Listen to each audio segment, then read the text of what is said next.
दोस्तों, भारतीय टेलीविजन पर कितने ही सीरियल आए और चले गए, लेकिन रामानंद सागर के रामायण जैसी लोकप्रियता हासिल कोई नहीं कर पाया। दशकों पहले आए शो ने टीवी जगत ने एक अनोखा इतिहास रच दिया, जिसे मिटाने वाला आज तक ना कोई हुआ और ना ही होगा। सन 1987 में इस सीरियल में नजर आया हर व्यक्ति लोगों के दिल पर छाया हुआ है और उन्हें सदियों तक लोग याद करेंगे। वैसे क्या आपको पता है कि रामायण में माता सीता का किरदार निभाने वाली एक्ट्रेस दीपिका चिखलिया आज कैसा जीवन जी रही हैं? या फिर रामायण में भगवान श्री राम का किरदार निभाने वाले अरुण गोविल अब कैसे दिखते हैं? दोस्तों, रामानंद सागर के रामायण में काम करने वाले किरदारों के बारे में जानना चाहते हैं कि अब उनकी हालत कैसी है और वह अब कैसे दिखते हैं, तो वीडियो में अंत तक जरूर बने रहिएगा। साथ ही अगर आप हमारे चैनल पर नए हैं तो चैनल को सब्सक्राइब करके बेल आइकन को दबा दें, ताकि हमारे आने वाली कोई भी वीडियो आपसे मिस ना हो पाए। तो चलिए शुरू करते हैं। भगवान राम अरुण गोविल। रामायण में भगवान राम का किरदार अरुण गोविल ने निभाया था, और न सिर्फ इन्होंने राम के किरदार को निभाया है बल्कि उसे जिया भी है। अरुण गोविल ने अपने करियर की शुरुआत सन 1977 में पहली फिल्म से की थी। इन्होंने रामायण से पहले विक्रम बेताल धारावाहिक में विक्रम का मुख्य किरदार निभाया था, लेकिन उन्हें असली पहचान रामायण धारावाहिक से मिली। इस धारावाहिक से उनकी छवि ऐसी बनी कि लोग उन्हें भगवान राम ही समझने लगे। जहां भी जाते थे उनके पैर छूने के लिए लंबी लाइन लग जाती थी। रामायण के बाद अरुण गोविल ने कई फिल्मों में काम किया था, लेकिन जो सफलता, पहचान और प्यार उन्हें रामायण से मिली वह किसी दूसरे प्रोजेक्ट से हासिल नहीं हुई। अरुण गोविल अब 64 साल के हो गए हैं, लेकिन आज भी अरुण गोविल के लिए दर्शकों का प्यार कम नहीं हुआ है। लोगों के दिल में अरुण गोविल आज भी भगवान राम के रूप में बसते हैं। इस बात का अंदाजा हाल में ही सोशल मीडिया पर वायरल हुए एक वीडियो से आप लगा सकते हैं। वायरल वीडियो में अरुण गोविल एक एयरपोर्ट पर दिखाई दे रहे हैं। एयरपोर्ट पर अरुण गोविल को देखते ही वहां मौजूद एक महिला अरुण गोविल पर इस कदर इमोशनल हो गई कि वह अरुण गोविल को भगवान राम समझकर उनके पांव पर लेट गई। अरुण गोविल ने भी उस महिला का मान रखा और उसे गले लगाया। ये नजारा वाकई में अद्भुत था। लक्ष्मण। सुनील लहरी। रामायण में भगवान राम के छोटे भाई लक्ष्मण का किरदार सुनील लहरी ने निभाया था। सुनील लहरी ने अपने इस रोल के बारे में बताते हुए कहते हैं कि उन्हें यह रोल दूसरी बार ऑफर हुआ था। इससे पहले यह रोल किसी अन्य एक्टर को ऑफर हुआ था, लेकिन उन्होंने जब इसे करने से मना कर दिया, तब रामानंद सागर जी ने सुनील लहरी से लक्ष्मण के रोल के लिए संपर्क किया और फिर सुनील लहरी ने लक्ष्मण के इस किरदार को इतनी शिद्दत से निभाया था कि आज भी लोगों के दिलों में उनके लिए खास जगह है। आज भी लोग उन्हें लक्ष्मण कहकर पुकारते हैं। इन्होंने रामायण में लक्ष्मण के रूप में एक अच्छे भाई और देवर की भूमिका निभाई थी, लेकिन रामायण सीरियल के बाद उन्होंने एक्टिंग की दुनिया से किनारे कर लिया। हालांकि सुनील लहरी सोशल मीडिया पर काफी एक्टिव रहते हैं। वह सिर्फ अपने लेटेस्ट तस्वीरों के जरिए अपने चाहने वाले से जुड़े रहते हैं। हनुमान। दारा सिंह। रामायण में भगवान राम के सबसे अधिक प्रिय हनुमान का किरदार दारा सिंह ने निभाया था। दारा सिंह उस समय के सबसे अधिक ताकतवर पहलवान थे। उनके गठीले बदन और लंबी कद को देखते हुए रामानंद सागर जी ने उन्हें हनुमान का रोल ऑफर किया था। आप में से बहुतों को यह बात पता नहीं होगी कि जब रामानंद सागर जी ने दारा सिंह को हनुमान जी का रोल करने का ऑफर दिया तो उस वक्त उन्होंने इस रोल को करने से इनकार कर दिया।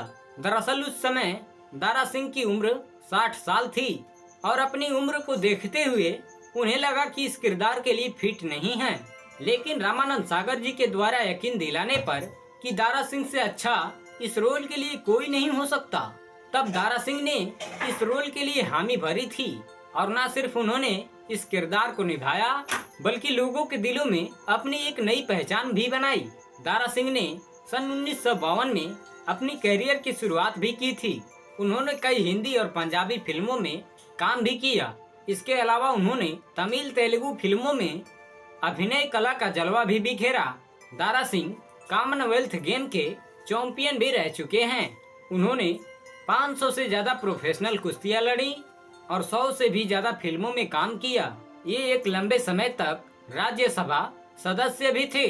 साल 2012 में इन्होंने दुनिया से विदा भी ले लिया। रावण अरविंद त्रिवेदी।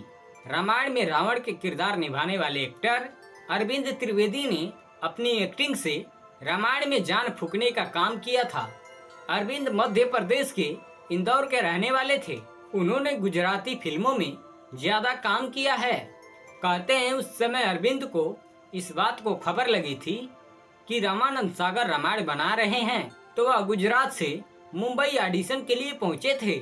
आप में से बहुतों को यह पता नहीं होगा कि अरविंद ने रामायण में रावण के रोल करने से पहले केवट के रोल के लिए ऑडिशन दिए थे। दरअसल उस समय रावण के किरदार के लिए अमरीश पुरी को लिया जाना था, लेकिन अरविंद त्रिवेदी जैसे ही केवट के किरदार के लिए ऑडिशन देकर बाहर निकले तो उनकी बॉडी लैंग्वेज और एटीट्यूड को देखकर रामानंद सागर जी ने तय किया कि अरविंद ही रावण का रोल करेंगे।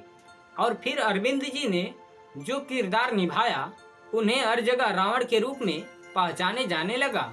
हम बता दें कि अरविंद राम और भगवान शिव के बहुत बड़े भक्त थे। वे शूटिंग पर जाते समय व्रत रखते थे और शूटिंग होने के बाद ही वह रात में अपना व्रत तोड़ते थे। एक्टिंग के अलावा अरविंद त्रिवेदी ने राजनीति में भी अपनी किस्मत आजमाए थे। रामायण में रावण का किरदार निभाने के बाद अरविंद त्रिवेदी ने राजनीति में अपना कदम रखा और साल 1991 में अरविंद त्रिवेदी गुजरात के सांबरकाठा लोकसभा सीट से सांसद चुने गए। अरविंद त्रिवेदी का निधन पिछले साल 6 अक्टूबर को हुआ था। उस समय उनकी उम्र 82 साल थी। माता सीता दीपिका चिखलिया। दोस्तों अब आइए बात करते हैं रामायण में माता सीता की किरदार निभाने वाली दीपिका चिखलिया की, जिन्हें आज भी माता सीता के रूप में याद किया जाता है। वैसे तो टीवी पर कई एक्ट्रेस ने माता सीता का किरदार निभाया, लेकिन दीपिका जैसा दर्शकों पर जादू कोई नहीं कर पाया। दीपिका का आकर्षण और सौम्य व्यवहार आज भी लोगों को याद आता है। लेकिन आपको जानकर हैरानी होगी कि रामायण सीरियल के पहले दीपिका बिग ग्रेड फिल्मों में काम कर चुकी थीं, जिनमें से चीख रात के अंधेरे में फिल्म में वह मुख्य भूमिका में थी। रामायण से पहले उन्होंने कई धारावाहिक में भी मुख्य किरदार निभाया था, जिनमें से एक विक्रम बेताल भी है। लेकिन इन्हें असली पहचान रामायण धारावाहिक से ही मिली। रामायण के बाद दीपिका साल 1991 में बीजेपी के सीट से चुनाव लड़ी थी और जीती भी थी। बता दें कि दीपिका अब 57 की हो चुकी है। पर खास बात ये है कि जब रामायण की शूटिंग हुई थी तब दीपिका केवल 15 साल की थी। दीपिका अब पहले से काफी ज्यादा अलग दिखती है। वैसे क्या आपको पता है कि दीपिका काफी ज्यादा मॉडर्न भी है? इसका सबूत उनके सोशल मीडिया अकाउंट पर पोस्ट हुए तस्वीरें देती हैं। दोस्तों चाहे दीपिका हो या अरुण गोविल, रामानंद सागर जी के निर्देश में बने इस धार्मिक सीरियल में उस समय लोगों की भावनाओं के साथ इस कदर जुड़ाव किया था कि जैसे टीवी पर अरुण और दीपिका राम सीता के रूप में दिखाई देते तो लोग टीवी के सामने हाथ जोड़ लेते थे। यहाँ तक कि भारत के कुछ हिस्सा के मंदिरों में आज भी रामायण के कलाकार अरुण गोविल राम के रूप में और दीपिका चिखलिया का सीता के रूप में फोटो लगा हुआ है। दोस्तों रामायण सीरियल में महाराज दशरथ का रोल बाल धुरी ने निभाया था, जबकि रानी कौशल्या का किरदार जयश्री गढ़कर ने निभाया था। आप में से बहुतों को नहीं पता होगा कि यह दोनों असल जिंदगी में पति पत्नी थे। वही अगर हम भरत के किरदार की बात करें तो इस धारावाहिक में संजय जोग ने भरत की भूमिका निभाई थी। उन्हें मूल रूप से लक्ष्मण के रोल के लिए संपर्क किया गया था, लेकिन बाद में उन्हें भरत के रोल के लिए चुना गया। संजय को मराठी फिल्मों में उनके काम के लिए जाना जाता है। साल 1995 में संजय जोग इस दुनिया से विदा हो गए। दोस्तों बता दें कि रामायण भारत का एकमात्र ऐसा सीरियल था जिसका प्रसारण टीवी पर होना था, जिसका टेलीविजन पर प्रसारण 45 मिनट का होता था। बाकी दूसरे सीरियल विज्ञापन के साथ दूरदर्शन पर आते थे। उस समय सर्वे में पाया गया कि रामायण सीरियल शुरू होने पर भारत के लगभग 99% लोग टीवी देखते हैं। सीरियल उस समय इतना फेमस हुआ था कि जब इसका टेलीकास्ट होता था तो देश की सड़कें सुनसान हो जाती थी। आज भारतीय की उम्र 40 या उससे ज्यादा है, उसमें से 95% लोगों ने उस समय सीरियल को देखा था। तो दोस्तों ये थे रामायण के वो किरदार जो आज भी लोगों के दिलों में अपनी छवि बनाए हुए हैं। तो दोस्तों, वीडियो कैसी लगी हमें कमेंट करके बताएं और इसी तरह के वीडियो देखते रहने के लिए हमारे चैनल को सब्सक्राइब करके बेल नोटिफिकेशन को ऑन कर दें ताकि हमारे आने वाले वीडियो का नोटिफिकेशन